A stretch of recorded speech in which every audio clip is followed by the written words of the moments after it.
নমস্কার বন্ধুরা, সুবচনের সাহিত্য সভায় আপনাদের স্বাগত জানাই। আজ পড়ে শোনাচ্ছি বাঙালির আমেরিকা দর্শন শীর্ষেন্দু মুখোপাধ্যায়ের এই ভ্রমণ কাহিনীর পঞ্চদশ পর্ব। পরদিন সকালেই প্রবীর সাহা অর্থাৎ পরুর ফোন এলো। শীর্ষেন্দুদা, আমি আপনাকে আটলান্টিক সিটি নিয়ে যাব, মনে আছে তো? কবে যাবেন বলুন? আমি হেসে বললুম, ওটা সেরে ফেলেছি। হে, তাহলে আর কোথায় যাবেন বলুন, আমি নিয়ে যাব। যাওয়ার ইচ্ছে তো অনেক জায়গায়, কিন্তু আমি সময় পাবো কি না বুঝতে পারছি না। আপনি যখন যেখানে বলবেন নিয়ে যাব, দরকার হলে অফিসে ডুব মেরেও। আচ্ছা পড়ু, বলবো তোমাকে। আর আমার বাড়িতেও আসতেই হবে একদিন। যাব, নিশ্চয়ই যাব। কবে যেতে পারবো, কিভাবে যাব তা বুঝতে পারি না, কিন্তু এইসব উষ্ণ ভালোবাসা মেশানো আমন্ত্রণ আমাকে টানে। কী জানি কেন ওয়েন জায়গাটি আমার বেশ লাগে। আমেরিকায় প্রথম এসেই এই শহরে আশ্রয় নিয়েছিলাম বলেই কিনা জানি না, এই শহরের ওপর আমার একটু ক্ষীণ মায়ার সঞ্চার হয়েছে। পায়ের তলায় সর্ষে। পরদিন সকালেই আবার আলোলিকার সঙ্গে বেরোলুম বাজার হাট দেখতে, জায়গা দেখতে। আমি যেমন দেখতে চাই, এরাও তেমনি সমান আগ্রহী ঘুরিয়ে দেখাতে। বিকেলে সেজেগুজে এবং সুটকেস নিয়েই রিসেপশনে রওনা হলুম, কারণ ওখান থেকে ভবানী ও আলোলিকা নিউ ইয়র্কে যামিনীদার বাড়িতে আমাকে পৌঁছে দেবেন। সেখানে দুরাত্রির কাটিয়ে আমি, যামিনীদা ও সুমিত্রা বৌদি যাব ওয়াশিংটন। বম্বে প্যালেসের ডিনার কাম রিসেপশনটি ছিল ঘরোয়া এবং চমৎকার। দোতলার ওপর মাঝারি মাপের রেস্তোরাঁটির মালিক অবশ্যই ভারতীয় খাবার এবং পরিবেশের জন্য সুখ্যাত। ছোট জায়গায় অনেক লোক হওয়ায় একটু গায়ে গায়ে ভিড় হয়েছে। তা হোক, তবু অনেক চেনা মুখ একসঙ্গে দেখে মনটা ভালো হয়ে গেল।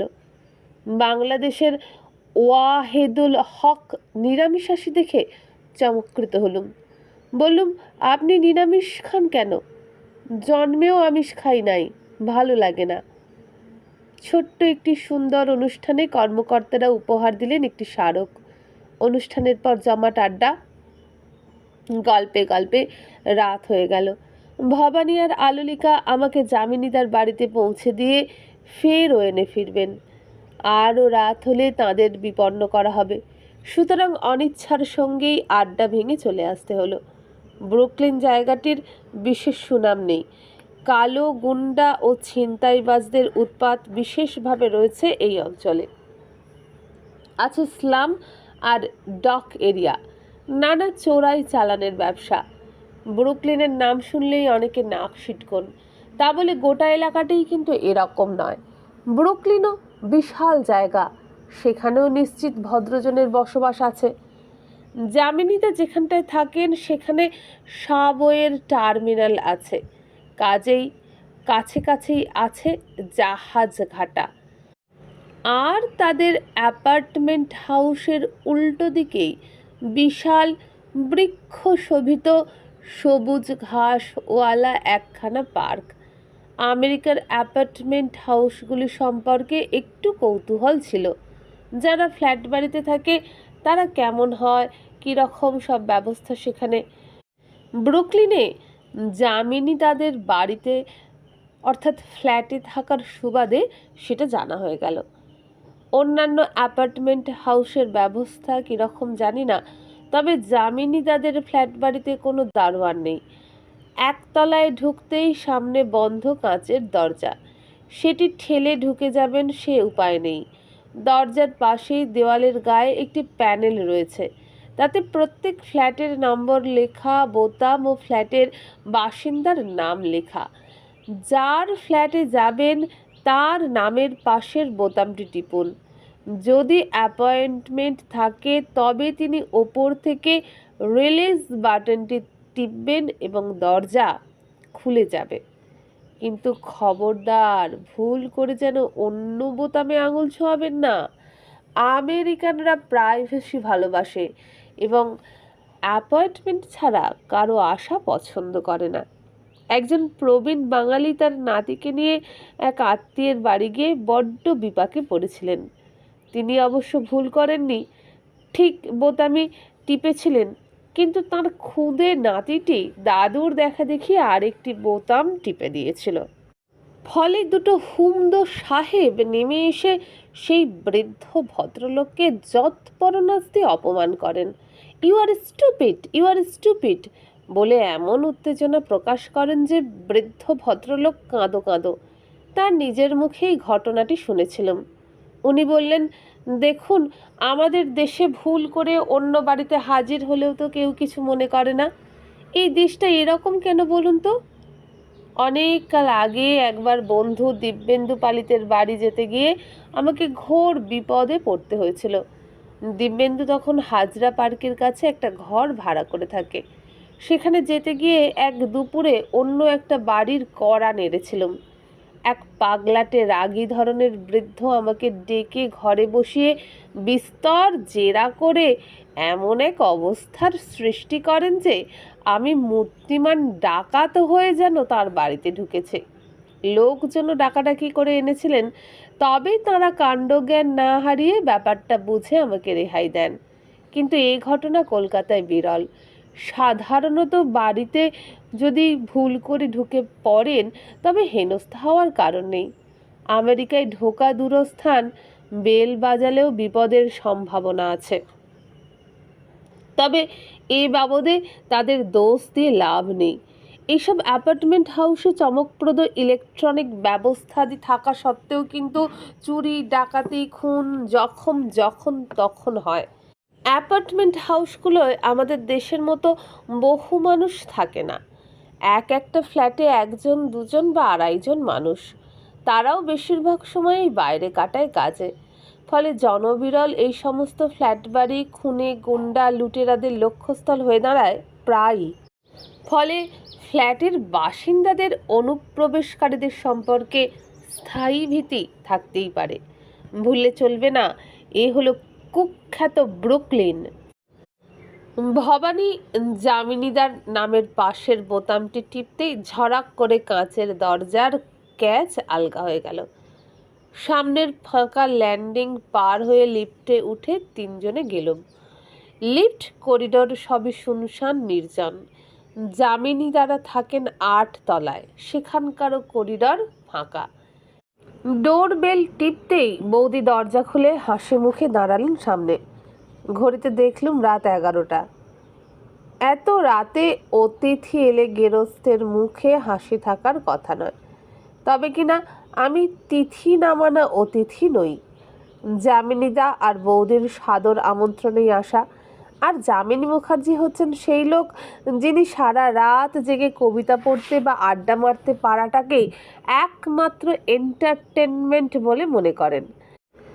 বয়স 60-এর কোঠায় এবং চুলে রং ধরলেও মেদহীন পুরুষালী চেহারার যামিনীদাকে বয়স এখনো ছুঁতেই পারেনি। ঝকঝকে দাঁতে যখন হাসেন তখন বয়স আরও কমে যায়। কিন্তু সুমিত্রা বৌদি যেন আরও প্রাণ শক্তি সম্পন্ন। রাত 11টায় আমরা ফের কিছুক্ষণ আড্ডা মারলুম। ভবানী আর আলোলিকা বিদায় নেওয়ার পর আমি যামিনীদা ও বৌদির সঙ্গে ফের গল্প করতে বসে গেলুম। রাত 1টায় বৌদি শুতে গেলেন। রাত 2টো নাগাদ যামিনীদা জিজ্ঞেস করলেন, কি শীর্ষেন্দু, ঘুম পাচ্ছে? পাচ্ছিল। একটা উদ্যত হাইকে চেপে কান দিয়ে হাওয়া বেরোবার শব্দ শুনে বললুম, না না, ঠিক আছে। জানো তো, এই ঘরে আমি আর সুনীল গঙ্গোপাধ্যায় সকাল 5টা অবধি বসে কবিতা পড়েছি। একটু শিউরে উঠে বললুম, যামিনীদা, সকাল 5টা অবধি হয়তো পেরে উঠব না। যামিনীদা খুব হাসলেন, বললেন, যাও গিয়ে শুয়ে পড়ো, তোমাকে টায়ার্ড দেখাচ্ছে। যারা আমেরিকায় আসে তারা কি সবাই আপনার বাড়িতে এসে ওঠে নাকি? সেরকমই যেন শুনেছি। ওঠে কেউ কেউ। পূর্ণদাস বাউল এসেছিল এই তো কিছুদিন আগে, দলবল নিয়ে এই ঘরেই থাকতো। সুনীল এলে আসে, আরও অনেকে আসেন। বোঝা গেল দক্ষিণ 24 পরগনার প্রাক্তন অধিবাসী যামিনী মুখার্জি মার্কিন নাগরিক হয়েছেন বটে, কিন্তু তিনি দিশি মেজাজটি হারাননি।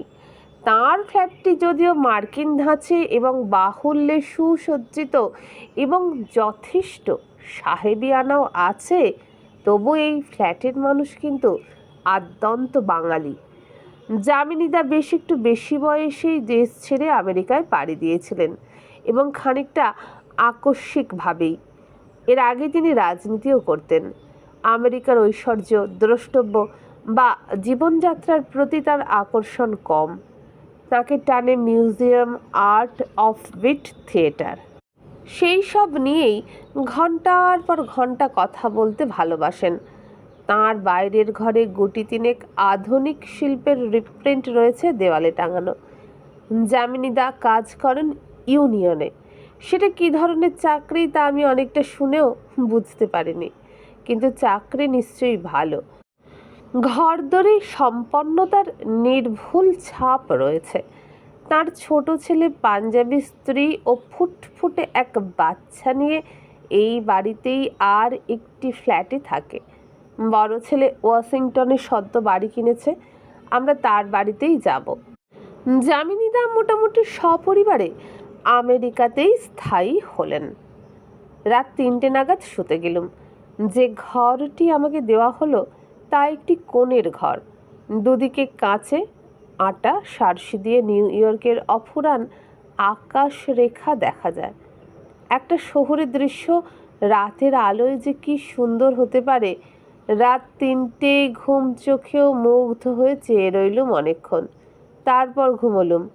আমি ঘুম থেকে উঠবার আগেই যামিনীদা অফিসে চলে গেছেন। বৌদি বললেন, তাড়াতাড়ি ব্রেকফাস্ট খেয়ে নিন, বেরোবো। কি প্রোগ্রাম বৌদি আজ? আজ আমরা যাব মেট্রোপলিটন মিউজিয়াম অফ মডার্ন আর্টে। আর্ট যে আমি খুব ভালো বুঝি তা মোটেই না, তবে ভালো ছবির সম্মোহক আকর্ষণ টের পাই। তবে কলকাতার ছবির প্রদর্শনীতে বড় একটা যাওয়া হয়ে ওঠে না। নিউ ইয়র্কের এই মিউজিয়ামটির খ্যাতি বিশ্বজোড়া। ম্যানহ্যাটনের এই মিউজিয়ামে সারা পৃথিবী থেকে শিল্পরসিকরা আসেন। ব্রেকফাস্ট খেয়ে বৌদির সঙ্গে বেরিয়ে পড়া গেল। কাছেই হাঁটা পথের দূরত্বে সাবওয়ে স্টেশন, এটি টার্মিনাস। বৌদি কাউন্টার থেকে পয়সা দিয়ে কয়েকটা চাকতি কিনলেন। এই চাকতিই টিকিট। শুধু সাবওয়ে নয়, বাসেও এই চাকতি টিকিটের কাজ করে। সাবওয়েতে ঢুকবার মুখে একটি কাঠি দিয়ে পথ আটকানো। চাকতির গর্তে চাকতি ফেলে ঠেলা দিতেই কাঠি ঘুরে যায়। ভারী মজার ব্যাপার। সাবওয়ে অর্থাৎ ভূগর্ভ রেল হলেও এখানে এটি সারফেস রেল। খানিকটা গিয়ে তবে সুড়ঙ্গে ডুব দেবে। গাড়ি আসে বেশ ঘন ঘন, বিশেষ অপেক্ষা করতে হলো না। তবে যাত্রী খুব কম। এখানকার সাবওয়েতে একটি ভালো ব্যবস্থা আছে।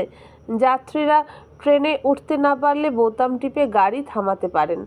তাছাড়া চালক ও রেলকর্মীরাও লক্ষ্য রাখেন কেউ উঠতে পারলো বা না পারলো। কলকাতার পাতাল রেল কিছু কম সুন্দর নয়। বলতে কি, আমাদের কলকাতায় যানবাহনের মতো পাতাল রেলই একমাত্র বলবার জিনিস। নিউ ইয়র্কের সাবওয়ে 30-এর দশকে তৈরি হয়েছে, বয়স সুতরাং কম হয়নি। কিন্তু এই ট্রেনগুলি শীততাপ নিয়ন্ত্রিত, ভিড় নেই বললেই হয়। সমস্ত নিউ ইয়র্ক শহরটাই সাবওয়ে নেটওয়ার্কে ছাওয়া। ট্রেন বদল করে করে যথা ইচ্ছা যাওয়া যায়। কলকাতায় পাতাল রেলের সেই নেটওয়ার্কটি আমরা এখনো ভাবতে পারি না। ট্রেনে বসেই আমি ভিতরকার দৃশ্য মন দিয়ে দেখলাম। তরুণী একটি মোটাসোটা সাদা মেয়ে কানে ওয়াকম্যানের ইয়ারফোন এঁটে গান শুনতে শুনতেও আবার কোলের ওপর একখানা বই খুলে পড়ছে। মুখে বোধহয় চুইনগাম চিবুচ্ছে। 4জন কৃষ্ণাঙ্গ তরুণ কোণের দিকে বসা, গায়ে কারো রঙিন স্যান্ডো গেঞ্জি বা টি শার্ট, পরনে জিন্স বা ওই রকম কিছু। একজন সুবেশ সুশ্রী চেহারার টিপটপ শ্বেতাঙ্গ সাহেব স্পেয়ার মি $, $, প্লিজ বলে ঘুরে ঘুরে ভিক্ষে চাইছে। টুকটাক কিছু ডলারও পড়ছে তার বাড়ানো টুপিতে। একটু বাদে সামান্য ভিড় হয়ে গেল, তবে ভিড় খুব বেশি নয়।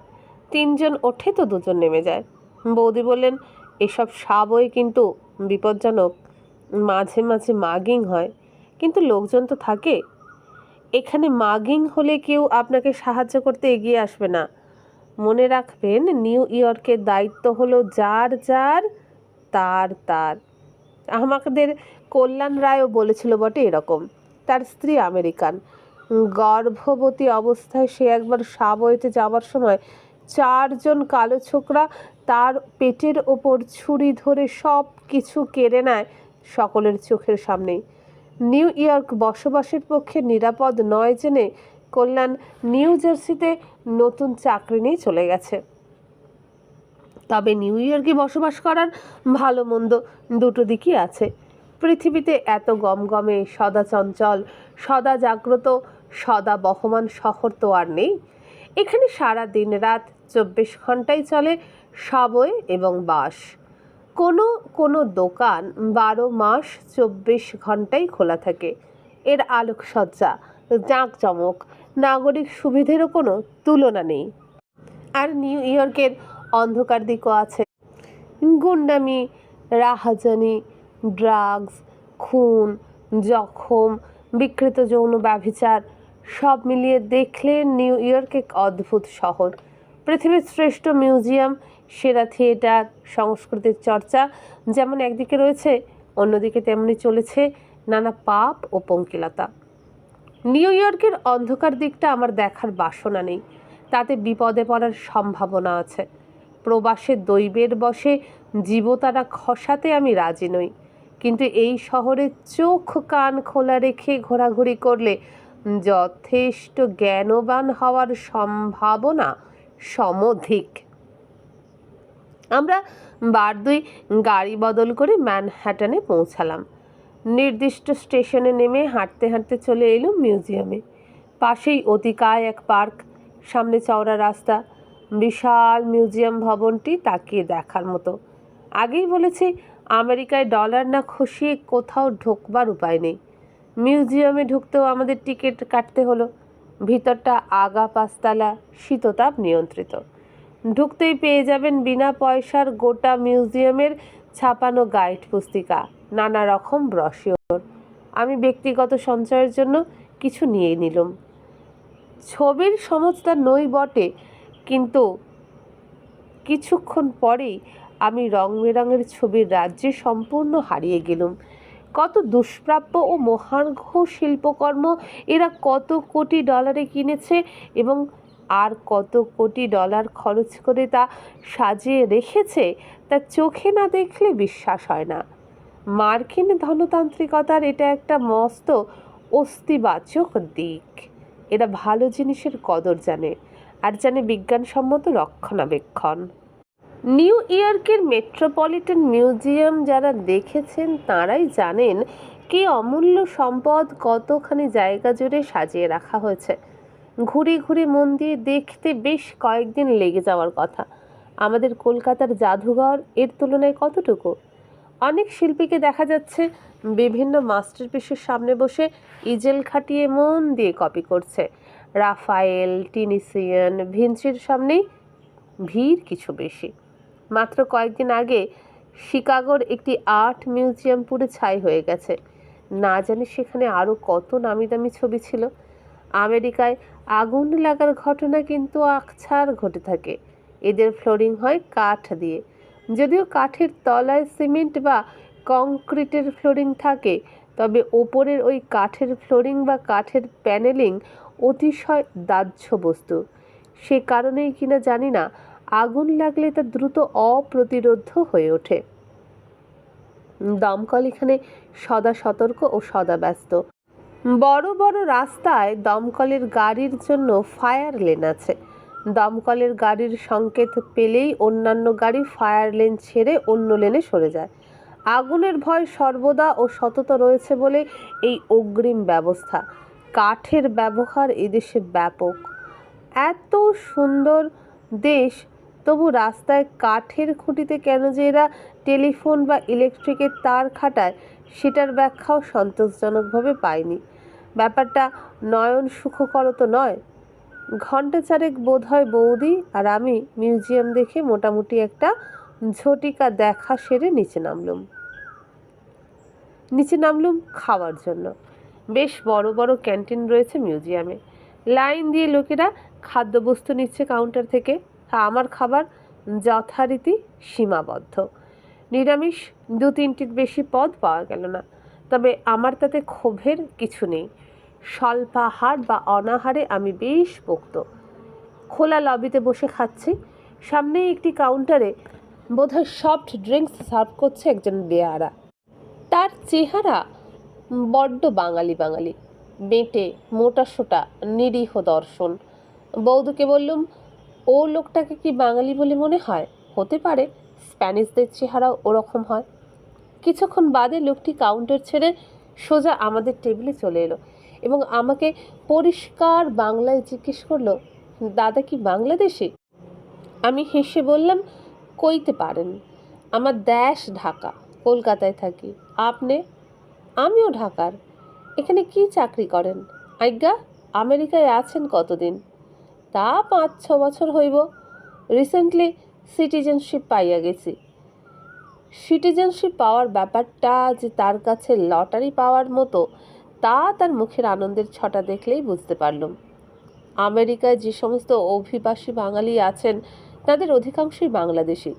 পাইকারি মার্জনার সূত্রে এরা সবাই সম্প্রতি মার্কিন নাগরিক হয়েছেন।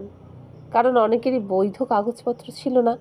বাংলাদেশের বিভিন্ন সময়ে রাজনৈতিক অস্থির পরিস্থিতি এড়াতে বোধহয় এরা অনেক ঝুঁকি নিয়ে বিভিন্ন দেশে চলে এসেছেন। আমেরিকা ও ইংল্যান্ডে সর্বাধিক।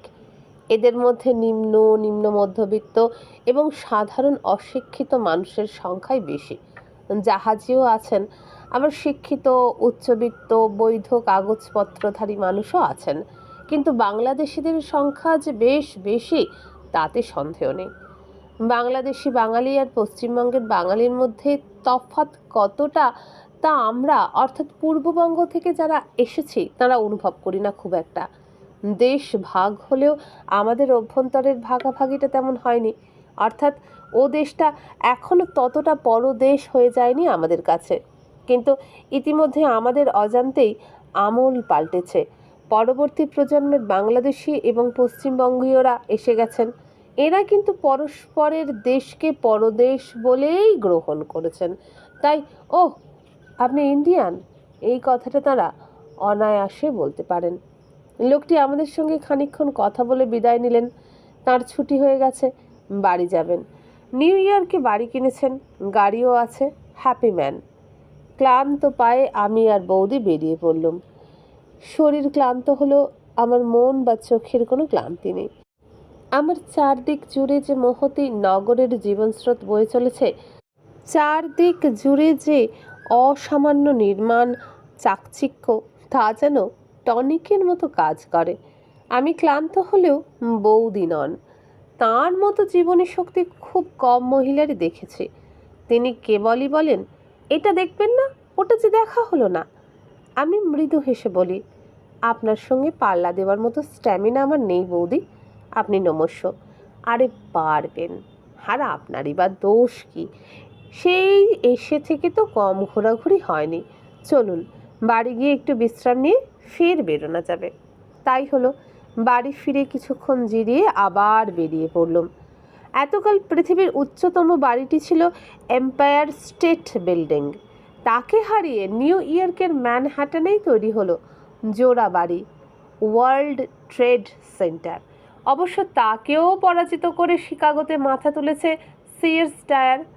এম্পায়ার 103 তলা উঁচু, ওয়ার্ল্ড ট্রেড সেন্টার 108 তলা। পৃথিবীর দ্বিতীয় উচ্চতম এই বাড়িটির ছাদে উঠবার একটা ছেলে মানুষই বাসনা আমার ছিল। ফিরে গিয়ে অন্তত ছেলের কাছে গল্প করা যাবে যে ওই উঁচু বাড়িটায় উঠেছিলাম রে। যামিনীদা অবশ্য নাক সিটকে বললেন, উঁচু বাড়িতে উঠবে? আরে দূর দূর, সব শহরেই একটা করে ওরকম উঁচু বাড়ি থাকে, ও সব করে খামোকা সময় নষ্ট। কিন্তু বৌদি প্রতিবাদ করেছিলেন, কেন, ওটাও তো নিউ ইয়র্কের একটা ল্যান্ডমার্ক, তুমি আপত্তি করছো কেন? আমি ওকে নিয়ে যাব।